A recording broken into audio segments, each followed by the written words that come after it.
हामीले हिजो चाहिँ ट्रेडिङ एन्ड ट्याक्टिक्स भित्रको पिन बार स्ट्र्याटेजी पढ्यौं। त्यसमा चाहिँ के चाहिन्थ्यो त? एउटा क्वालिटी पिन बार कसरी छान्ने है, त्यसपछि पिन बारलाई ट्रेन्डिङ मार्केटमा कसरी ट्रेड गर्ने, त्यसपछि तपाईको यदि सर्टेन वेमा मार्केट गइहाल्यो भने चाहिँ हामीले 21 मुभिङ एभरेज चाहिँ युज गर्न सकिन्छ भनेको थिए है। जस्तै यो तरिकाबाट बजार जाने सट्टा एकदमै शार्प मुभ भयो भने चाहिँ हामीले यो जोन चाहिँ स्पोर्ट गर्न नसक्ने कन्डिसन हुन्छ। त्यो बेलामा चाहिँ हामीले as a dynamic support and रेजिस्टेन्सको लागि चाहिँ हामीले 21 मुभिङ एभरेज युज गर्छौं र यहाँबाट 21 मुभिङ एभरेज गयो भने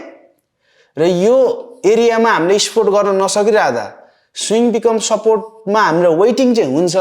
तर 21 मुभिङ एभरेज लगाउँदाखेरि यो 21 मा फेरि हामीलाई एउटा पिन बार आइदियो भने चाहिँ के हुन्छ त? त्यहीँबाट चाहिँ एज अ इम्पल्सिभको बिगिन हुन्छ भनेर पढेको थियौं है। यहाँ हेर्न सकिहालिन्छ, हेर्नुस् पिन बार छ 21 ले as a beginning of the impulsive लगेको छ। यहाँनिर पनि हेर्न सक्नुहुन्छ, ल हेर्नुस् रेसिस्टेन्ट बिकम सपोर्ट कहाँनिर बन्नुपर्ने हो? हामीलाई यहाँनिर बन्नुपर्ने हो अथवा तपाईको यो जोनमा बन्नुपर्ने हो। यो जोनमा नबनिकन हाम्रो त यो जोन वेटिङ हुन्छ, किनभने यहाँबाट नै इम्पल्सिभ जान्छ भन्ने हुन्छ र यदि यो ठाउँमा नआइकिन एज अ 21 मुभिङ एभरेज, यो चाहिँ 21 मुभिङ एभरेज हो र यहाँनिर 21 मुभिङ एभरेजमा एज अ सपोर्ट लियो भने त्यसले चाहिँ एज अ डाइनामिक काम गरेपछि as a beginning of the impulsive move भयो। यो अप ट्रेन्डमा छ। र हाम्रो अर्को टपिक छ इङ्गुल्फिन बार। हामीले 6 वटा क्यान्डलस्टिक प्याटर्न मध्येमा as a most important pin bar चाहिँ पिन बारलाई कसरी ट्रेन्डिङमा कसरी रेन्जिङमा ट्रेड गर्ने र अब चाहिँ हाम्रो अर्को टपिक छ मोस्ट, यो धेरै जसो आउँछ इङ्गुल्फिन बार है। इङ्गुल्फिन बारको लागि चाहिँ हामीलाई के हुनु पर्यो? एज अ इङ्गुल्फिन क्वालिटी इङ्गुल्फिन बारको लागि एज अ बजार झरिरहेको छ भने यहाँनिर के हुनु पर्यो? सानो क्यान्डल आउनु पर्यो र त्यो सानो क्यान्डललाई ओभरअली ठुलो क्यान्डलले इङ्गुल्फ गर्नु पर्यो है। र त्यो इङ्गुल्फिन बार पछाडि चाहिँ हामीले बाई गर्यौं भने भन्न खोजेको इङ्गुल्फिन बारले चाहिँ एउटा बुलिश, यहाँनिर बुलिश इङ्गुल्फिन बार छ, बुलिश फर्म भयो र त्यसले बजारको कन्ट्रोल चाहिँ एज अ बायरको रूपमा लग्यो भनेपछि हामीले यो इङ्गुल्फिन बारलाई सिम्पली ट्रेड गर्दाखेरि त्यही अब यो इङ्गुल्फिन बार कुन स्ट्रक्चरमा आएको छ है, हामीले 3 वटा एस्पेक्ट हेर्नुपर्ने हुन्छ। Market structure, up and down के छ, त्यसपछि तपाईको रेन्जिङ छ भने होरिजोन्टली छ कि छैन, र त्यसपछि चोपी छ भने हामी स्टे अवे हुन्छौं र हामी ट्रेड गर्दैनौं। जस्तै यो इङ्गुल्फिन बारलाई पनि हामीले अप ट्रेन्ड छ भने अप ट्रेन्ड चाहिँ एज अ मार्केट स्ट्रक्चर भयो, त्यसपछि त्यसको की जोन भयो स्विङ बिकम सपोर्ट। यो जोनमा हिजो हामीले यो भन्दा अगाडिको भिडियोमा पिन बारमा हामीले पिन बार पढेको थियौं भने यहाँनिर के हुनु पर्यो? पिन बारको ठाउँमा अब इङ्गुल्फिन हुनु पर्यो। जस्तै रिट्रेसमेन्टको एन्ड र इम्पल्सिभको बिगिन र मार्केट स्ट्रक्चर अनुसारको की जोनमा चाहिँ यो ठाउँमा इङ्गुल्फिन बार आउनु पर्यो र इङ्गुल्फिन आइसके पछाडि चाहिँ market structure with most powerful John and bullish control आइसके पछाडि हामीले जान सक्छौं। हेर्नुस् है त यहाँनिर रेसिस्टेन्ट अथवा स्विङ बिकम सपोर्ट र यहाँनिर इङ्गुल्फिन बार आइसकेको छ। यसलाई मैले यहाँ जुम इन गरेर पनि राखेको छु यही पिक्चरलाई, र यहाँबाट आइसके पछाडि चाहिँ हाम्रो के भयो त? मार्केट अप मुभमा गयो, स्ट्रक्चरल वाइजमा गयो। र इङ्गुल्फिन बारलाई रेन्जिङ मार्केटमा कसरी ट्रेड गर्ने? जस्तै पिन बारमा चाहिँ हामीले पिन बारलाई क्वालिटी थाहा पाउनको लागि चाहिँ बोलिन्जर ब्यान्ड युज गरेका थियौं भने इङ्गुल्फिनको केसमा चाहिँ हामीले बोलिन्जर ब्यान्ड युज गर्दैनौं, किनभने रेन्जिङ मार्केटमा ट्रेड गर्ने तरिका हाम्रो 3टा छ। सेल गर्ने, यहाँबाट सेल गर्ने, यहाँबाट सेल गर्ने, यो ठाउँबाट सेल गर्ने। हेर्नुस् न इङ्गुल्फिन बार आएको छ है यसको विक बढी भएर केही फरेन यसको बढी चाहिँ रेसिस्टेन्ट जोनमा पनि छ र बढीलाई कभर गर्यो भने यहाँबाट हामी सेल हान्छौं र नेक्स्टमा जान्छौं यहाँनिर पनि इङ्गुल्फिन बार बनेको छ हेर्नुस् त है यो भेरिफाई सपोर्ट हो as a market structure ranging छ र यो रेन्जिङमा मार्केटले मल्टिपल टाइम यहाँनिर नै as a 2 time 1 and this is the 2 time र रेन्जिङ मार्केटमा यहाँनिर पिन बारको आए पनि भयो अथवा हामीलाई यहाँ हाम्रो टपिक्स नै इङ्गुल्फिन बार छ भने इङ्गुल्फिन बार आइसके पछाडि चाहिँ हामीले यहाँनिरबाट बाई लिने स्टप लस चाहिँ यो इङ्गुल्फिन बार भन्दा थोरै तल राखेर हाम्रो टार्गेट के भयो रेन्जिङ मार्केटमा रेसिस्टेन्ट भयो यसरी ट्रेड गर्नु पर्यो है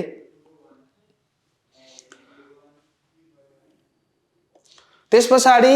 मोस्टली इङ्गुल्फिन बारलाई हामीले सप्लाई एन्ड डिमान्डमा पनि ट्रेड गर्न सक्छौं engulfing bar trading with supply and demand भनेको चाहिँ सप्लाई एन्ड डिमान्ड भनेको एक्ज्याक्टली के हो है the pay more attention to the way of the price leave the zone if the market leave the area quick this is the indications that the bank and institutions are there भन्न खोजेको यदि मार्केटमा हामीले हेरिराख्दाखेरि एउटा ठाउँबाट sharp move up sharp move down छ भने त्यो जोन चाहिँ एज एउटा सप्लाई एन्ड डिमान्ड एरिया हुन्छ जहाँ चाहिँ बैंकहरुले as a limit sell limit buy limit राखिरहेको हुनाले त्यो जोनमा मार्केट जाने बित्तिकै चाहिँ मार्केट एकदमै शार्प मुभमा जाने हुन्छ र त्यो एरियालाई चाहिँ हामीले हेरेर चाहिँ as a supply and demand zone create गर्न सक्छौं जस्तै you have to make sure the label provide the good risk reward भन्न खोजेको यदि सप्लाई एन्ड डिमान्ड तपाईले कोर्नु भएको छ भने त्यो एरियामा त्यो सप्लाई अथवा डिमान्ड जोनमा चाहिँ इङ्गुल्फिन बार आएको छ भने as a good risk reward पनि हुने भयो त्यो देखिन्छ भने र the formation engulfing bar was clear indication for the supply and demand zone भनेको छ यहाँनिर पिक्चरमा हेर्नुस् त मार्केटले एरिया क्विकली यो एरियाबाट चाहिँ market as a quick move भएको छ है त्यसपछि यो क्विक मुभ भएको ठाउँमा हामीले as a demand area create गर्यौं है डिमान्ड एरिया क्रिएट गरिसके पछाडि चाहिँ बजार एज अ रिट्रेस त्यही डिमान्ड एरियामा आएर चाहिँ यहाँनिर इङ्गुल्फिन बार बनाएको छ इङ्गुल्फिन बार बनेपछि के भयो त यो एज अ प्रिभियस कै जोनबाट चाहिँ मार्केट गएको छ फेरि हामीले पिन बारमा किन सप्लाई डिमान्ड लगाइरा छैनौं अरु जस्तै इनसाइड बार देखि लिएर अरुमा किन लगाइरा छैनौं भन्दाखेरि इङ्गुल्फिन बार भनेको यति पावरफुल हुन्छ कि जानेर चाहिँ तपाईको इङ्गुल्फको अर्थ के हुन्छ भने ठ्याक्कै एज अ कभर हुने हैन नेपालीमा हामीले भन्दाखेरि एउटा एक्जाम्पल लिँदाखेरि एज अ चिलले चल्लालाई ट्याप्पै टिपेर लगेको जस्तै भनेर नि बुझ्न सकिन्छ इङ्गुल्फिन बार भनेको यस्तै हो किनभने पिन बार हामीले यसमा किन हुन त हामीले पिन बार पनि एज युज गर्न सक्छौं तर पिन बारको अर्थ के हुन्छ भने यदि यो पिन फर्मेसन भएको छ भने चाहिँ पहिला बजार यहाँबाट खुल्यो र सेलरले यहाँसम्म लग्यो फेरि बायरले पुश गरेर यहाँसँग लग्यो भनेपछि यो जोनमा एज अ सेल थियो ओभरअल सेल आएको थियो भन्ने बुझिन्छ तर इङ्गुल्फिन बार भनेको चाहिँ एज अ बजार खसिरहेको थियो यो खसिरहेको बजारले एज अ बायरले एज अ कम्प्लिटली कभर गर्नु भनेको चाहिँ त्यो जोनमा सेलरलाई चाहिँ उले डोमिनेट गर्यो एज अ फुल्ली है त्यो रिजनले चाहिँ हामी सप्लाई एन्ड डिमान्ड जोनमा मोस्टली हामीले इङ्गुल्फिन बार हेर्छौं है जस्तै म आज एउटा एक्जाम्पल देखाउँछु यहाँनिर हेर्नुस् है यहाँनिर इङ्गुल्फिन बारलाई हेर्नुस् यो एरियाबाट प्राइस चाहिँ एज अ शार्प मुभ भएको छ है त्यसपछि हामीले यो एरिया लगाउँछौं यो एरिया के भयो हाम्रो लागि as a demand supply and demand zone चाहिँ सपोर्ट एन्ड रेजिस्टेन्स भन्दा मोर पावरफुल हुन्छ किनभने त्यहाँनिर बैंकहरुले चाहिँ एज अ बाई लिमिट छोडेको हुन्छ र बजार त्यो जोनमा गइसकेपछि त्यो बाई लिमिट ओपन भएको हुनाले एज अ मार्केटमा ह्युज भोल्युम आउँछ त्यो ह्युज भोल्युमले चाहिँ एज अ मार्केटलाई शार्प मुभमा लैजान्छ है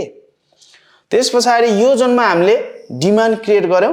र यहीँनिर बजार आइसके पछाडि एज अ इङ्गुल्फिन बार हेर्नु त कति ठुलो आएको छ। इङ्गुल्फिन बार आइसकेको छ र इङ्गुल्फिन बार आइसकेपछि हामीले के गर्नु पर्यो, बाईमा जानु पर्यो and then you can see the sharp move है। यहीँबाट नै थाहा भयो यो बिग इङ्गुल्फिन बार हो र यो इङ्गुल्फिन बारबाट चाहिँ बजार माथि गएको छ। हेर्नुहोस् है, एज अ सेलमा पनि त्यही जोनमा हेरौँ, यो एरिया भनेको एकदमै प्राइस चाहिँ यो एरियाबाट एज अ प्राइस चाहिँ ओभरअल के छ, शार्प मुभमा चाहिँ बजार खसेको छ है। र यही जोनमा गएर चाहिँ हाम्रो फेरि यहाँ के बनेको छ, बजार गइरहेको थियो, सानो ग्रिन बन्यो र त्यसलाई इङ्गुल्फ चाहिँ कम्प्लिटली गर्यो भने चाहिँ यो जोनमा हेर्नुहोस् त है, सानो त्यस पछाडि एज अ होल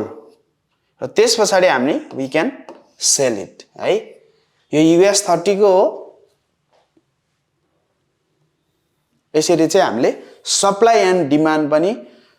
ट्रेड गर्न सक्छौं र इङ्गुल्फिन बारलाई यो जोनमा पनि गर्न सकियो भने चाहिँ हामीले यो बुझ्नु पर्यो कि आज इङ्गुल्फिन बारमा यो जोनमा पनि हामी इङ्गुल्फिन बार आयो भने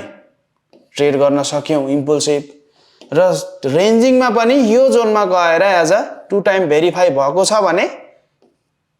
2 टाइम भेरिफाई चाहिँ यो जोनमा गएर पनि एज इङ्गुल्फिन बन्छ भने वी क्यान सेल इट। किनभने पिन बारमा जस्तो चाहिँ इङ्गुल्फिन बारमा एज अ बोलिन्जर लगाइरहनु पर्दैन, किनभने इङ्गुल्फिन बार भनेको एज अ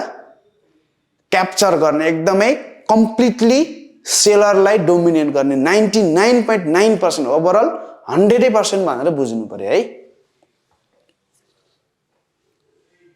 यसरी सप्लाई एन्ड डिमान्डमा ट्रेड गर्न सकियो। एज अ इक्जाम्पल अर्को, यो जोनमा चाहिँ बजार के छ, यहाँबाट चाहिँ प्राइस चाहिँ एज शार्प मुभ भएको छ, यही जोनमा गएर एज अ इङ्गुल्फिन बार हेर्नुहोस् त, यो बडीलाई विकसँग रिलेटेड भएन, यो बडीलाई, यो ग्रीन बडीलाई चाहिँ नेक्स्ट क्यान्डलले कम्प्लिटली इङ्गुल्फ गरेको छ है। यहाँनिर हेर्नुहोस् त, यो इन्गुल्फ गरेको छ, त्यस पछाडि वी क्यान सेल इट। यो चाहिँ एज अ सप्लाईको जोनबाट हामीले ट्रेड गर्न सकिन्छ।